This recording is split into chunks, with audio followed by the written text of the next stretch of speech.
Na Zavodu za turizem, kulturo, mladino in šport občine Brda so se leta 2012 domislili, da bi obogatili največji briški praznik, praznik Češenj. Tako so v samo dogajanje vpeljali prav poseben program, s katerim so vsekakor doprinesli k večji obiskanosti teh krajev. Hkrati so na najboljši način poskušali prikazati tudi običaje teh krajev skozi čas. Že takoj na začetku je bila briška poroka lepo sprejeta, saj se je v prvem letu prijavilo 9 parov iz vse Slovenije. Lani pa so organizatorji pogoje prijave malce omilili, tako da so se lahko prijavili tudi pari, ki imajo le prebivališče v Evropski uniji. Prvo leto sta se na briški poroki vzela domačinka Silvija Kumer iz Cerovega in Tadej Kranc iz Usti na Vipavskem. Mladoporočenca in svatje so bili oblečeni po običajih iz začetka prejšnjega stoletja, pravzaprav je imel ves dogodek pridih starih časov, saj je potekal po tedanjih poročnih običajih.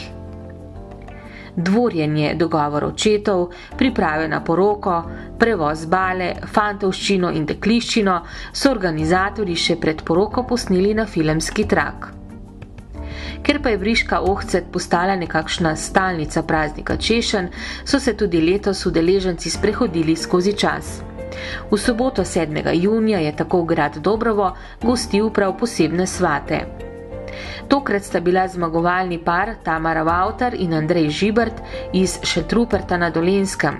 Dogajanje pa se je letos premaknilo v magična 50. leta, v obdobje norih ritmov rock'n'rolla, razigrane mode pisanih krilc, oprijetih hlač, lastnih trakov in balerink.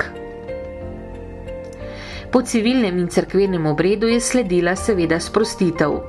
V zabavnem programu so nastopili rock and band, plesna skupina Pupa Splash, Twirling mažoretni klub Brda, briške žene in dekleta, amaterska igralska skupina Ida Sneblo, kraljica Češenj, par pa je prejel vrsto zanimivih nagrad, med katerimi je bilo tudi poročno potovanje v sponzorstvu turistične agencije Palma.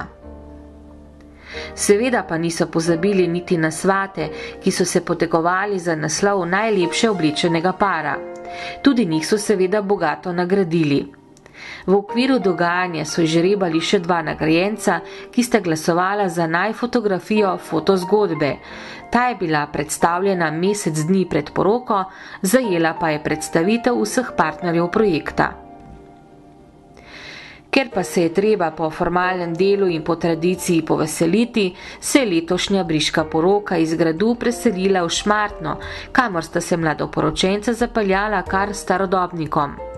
Po cerkvenem obredu so tako vsi skupaj praznovali še na obilni večerji v restavraciji Dobrovo. Mladoporočencema želimo, da bi skupaj mirno krmarila skozi življenje, organizatorjem briške poroke pa čim več prijav in obiska prireditve.